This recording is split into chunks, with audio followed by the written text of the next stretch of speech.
Assalamualaikum warahmatullahi wabarakatuh. Alhamdulillah wassalatu wassalamu ala Rasulillah wa ala alihi wa ashabihi wa man walah. Asyhadu an la ilaha illallah wahdahu la syarika lah wa asyhadu anna Muhammadan abduhu wa rasuluhu la nabiyya ba'dah. Rabbi shrah li sadri wa yassir li amri wa hlul 'uqdatam min lisani yafqahu qawli, amma ba'du. Baik, telah kita lanjutkan kajian kita dalam kitab Bulughul Maram. Kemarin sampai hadis yang ke-263. Nah, kita masuk ke hadis yang ke-264. Ya, wa an Abi Hurairah radhiyallahu anhu, dari Abu Hurairah semoga Allah taala meridhoinya, qala, dia berkata, qala Rasulullah sallallahu alaihi wasallam, Rasulullah SAW itu bersabda, qatalallahu al-yahuda, Allah membinasakan kaum Yahudi. Dalam kata qatalahu al-yahudu ini maksudnya ini Allah Ta'ala melaknat mereka dan menjauhkan mereka dari rahmat Allah Ta'ala. Jadi namanya qatalahul yahud, jadi Allah Ta'ala itu melaknat mereka dan menjauhkan mereka dari rahmat Allah. Namanya laknat itu memang ba'idun anir rahmah, dijauhkan dari rahmat Allah, atau doa supaya orang itu terjauh dari rahmat Allah Ta'ala. Laknat. Maka kata Ibnu Abbas radhiyallahu anhu, setiap kata beliau, setiap kata qatala di dalam Al-Quran berarti la'ana. Jadi setiap kata qatala di dalam Al-Quran, qatala ini ya, itu di dalam apa berarti la'ana, tanda petik ana, artinya itu laknat. Sedangkan Ibnu Atiyah mengatakan qatalahu, dimasukkan qatalallahu itu sumpah untuk mereka karena kekejian yang mereka lakukan.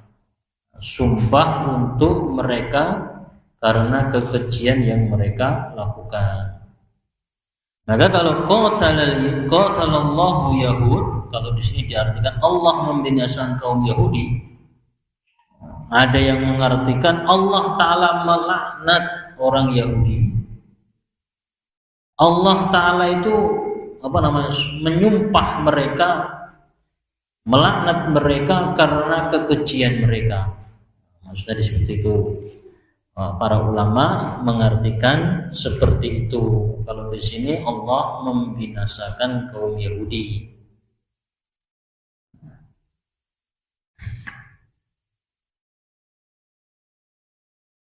Ittakhadhu, sebab apa mereka itu dilaknat? Sebab apa mereka orang-orang Yahudi dibinasakan oleh Allah?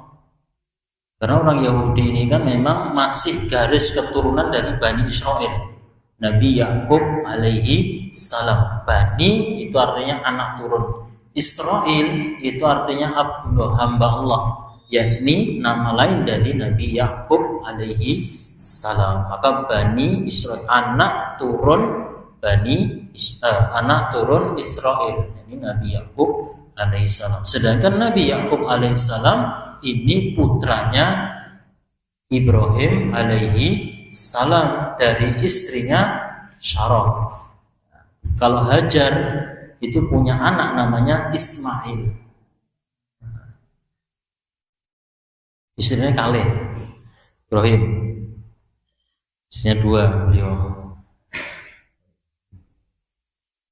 Ya, sebabnya memang Sarah ini dia lama tidak hamil, tidak mempunyai lama tidak hamil, Maka Sarah ini dia menyuruh suaminya Ibrahim alaihissalam untuk menikah lagi.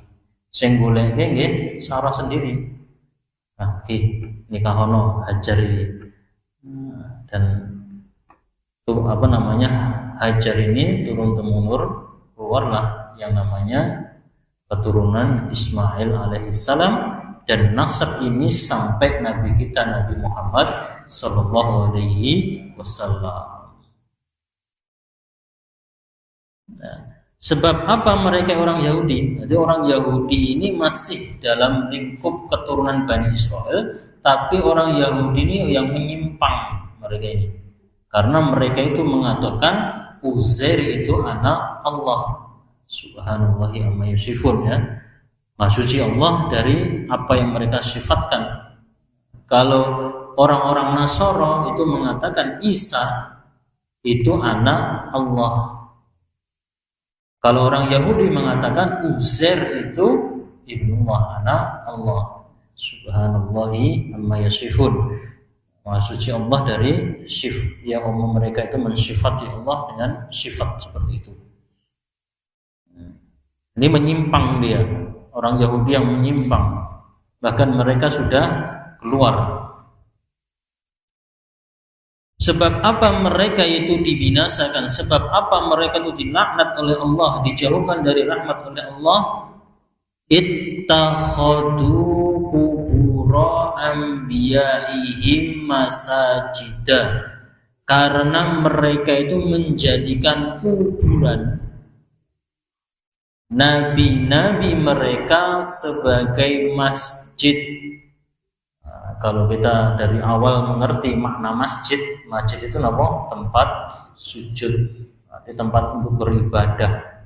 Jadi di sini orang-orang Yahudi itu menjadikan kuburan nabi-nabi mereka itu sebagai masjid, tempat beribadah, tempat sujud.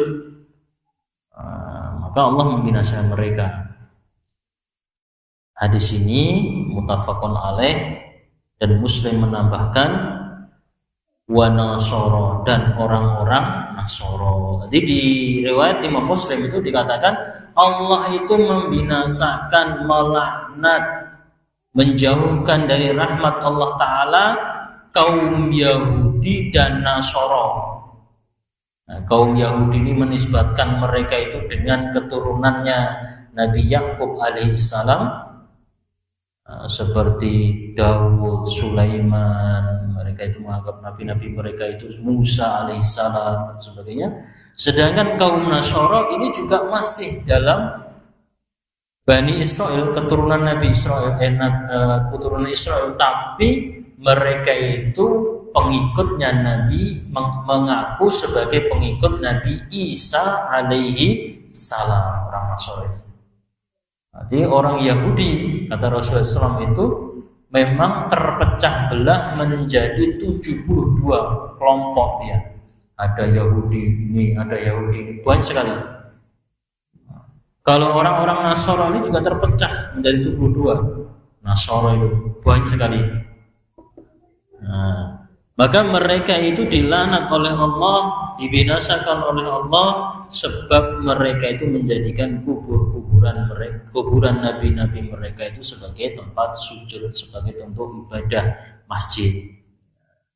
Walahuma, dan di dalam riwayat keduanya, ini Bukhari dan Muslim, min hadisin, dari hadis Aisyah radhiyallahu anha, kanu, adalah mereka itu idza mata, apabila ada orang yang soleh di antara mereka itu yang meninggal, bihimur rajulun soleh, adalah apabila ada orang soleh di antara mereka yang meninggal dunia, yakni orang Yahudi dan orang Nasara, nenek wong soleh mati meninggal dunia, mereka itu kebiasaan mereka itu membuat banau ala qabrihi masjidan. Mereka membangun di atas kuburannya itu sebuah masjid. Wa fihi, dan padanya itu ulaika sirarul khalqi. Mereka itu seburuk-buruk makhluk. Jadi mereka sudah dilaknat oleh Allah, dijauhkan dari rahmat Allah, dibinasakan oleh Allah dengan sebab ini tadi, mendirikan bangunan di atasnya itu sebagai masjid. Nabi-nabi mereka meninggal, didirikan di sana tempat untuk ibadah mereka. Kemudian juga orang-orang yang soleh di antara mereka, didirikan mereka itu bangunan di sana, sebuah masjid, tempat untuk ibadah, tempat untuk sujud dan sebagainya. Ya. Maka kita bisa ambil pelajaran dari sini, dari dua hadis ini. Yang pertama, kita tahu yang kedua ini di hadis yang lain itu dikatakan laknatullah alal yahudi wan nasara, laknat Allah atas Yahudi dan Nasara. Nah, kalau orang Yahudi ini dia mengaku pengikutnya Nabi Musa alaihi salam. Kalau orang Nasara ini mengaku sebagai pengikut Nabi Isa alaihi salam. Kemudian pelajaran yang ketiga yang bisa kita ambil dari hadis ini, larangan memasang foto di dalam masjid, apalagi meletakkan patung, tidak boleh. Tadi gambare sinten nih, nanek gambar nih, nah foto nih sinten, channel kita nggak boleh. Fotonya nanti ada yang meninggal tempel begini siji. Nah, ini menyerupai perbuatan mereka, nggak boleh. Maka masjid jangan dihiasi dengan pakai foto-foto. Foto ini Pak, foto gambar takmir karwami di sana kayak ngoten nih, enten Pak Tukimin nih. Pak Tukimin itu ketua takmir mau ketua takmir kan yuk, Pak Tukimin. Ketua. Itu ya ditaruh jangan di masjid. Nanti tidak menyamai orang-orang Nasoro. Jangan ya, cari tempat sendiri gambar. Maka jangan, larangan memasang foto. Nah, foto saja dilarang, apalagi meletakkan patung. Mau masuk masjid enek patungnya sinten ngoten. Nggo goto, nggo jenenge nggo sarungan karun duding niku lho, dele ketok niku lho, jenenge apa jenenge. Jangan. Nah, di patung. Larangan, jangan bertahap. Yang keempat, hadis ini menunjukkan haramnya mendirikan masjid di atas kubur dan memakamkan mayit di dalam masjid, tidak boleh. Masjid yang jerone ada makamnya, tidak boleh. Atau bangun masjid misore makam, ada makamnya di situ, tidak boleh. Mendirikan masjid ada makamnya, itu tidak boleh. Menguburkan mayat di dalam masjid juga tidak boleh.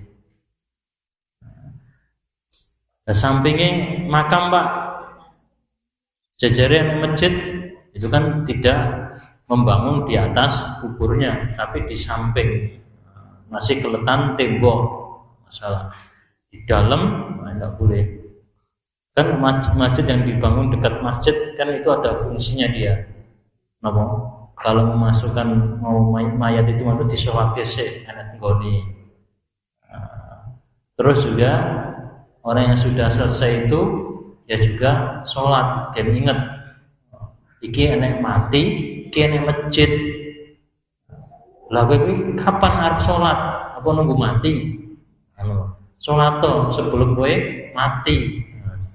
Mengingetin ngono kan biasanya masjid-masjid banyak kuburan itu sampingnya ada masjid. Kalau di sini mungkin di Asem. Nah, Asem yang tahu. Nah, terus di mana lagi? Itu ada musola. Nah. Tapi kalau mendirikan masjid di dalamnya ada kuburan atau mengkuburkan mayat di dalam kubur, di dalam masjid, itu tidak boleh.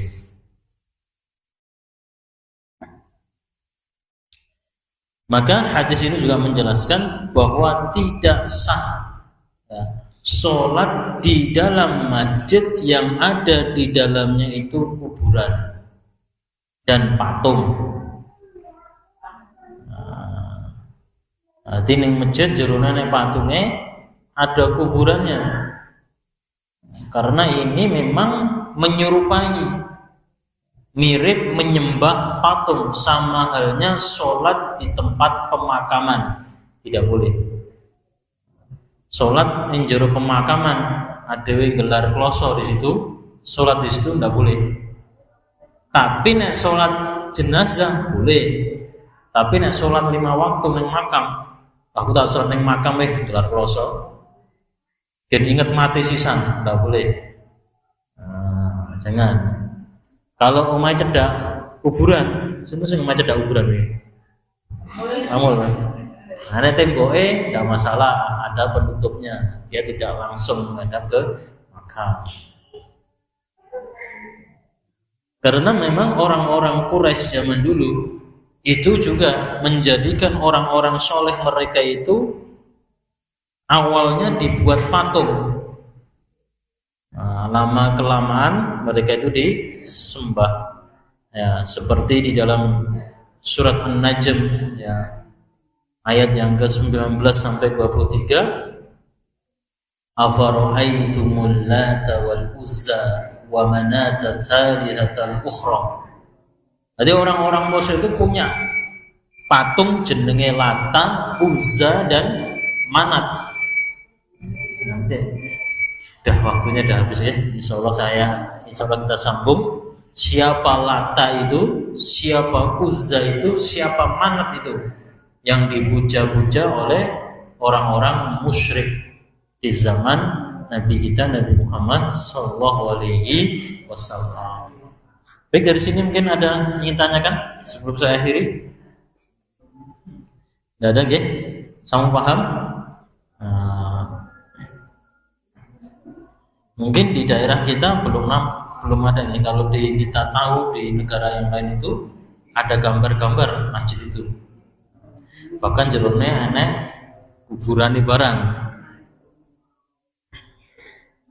Ya, mungkin itu saja yang bisa saya sampaikan. Kurang lebihnya saya mohon maaf. Qul qouli hadza astaghfirullah li wa lakum. Assalamualaikum warahmatullahi wabarakatuh.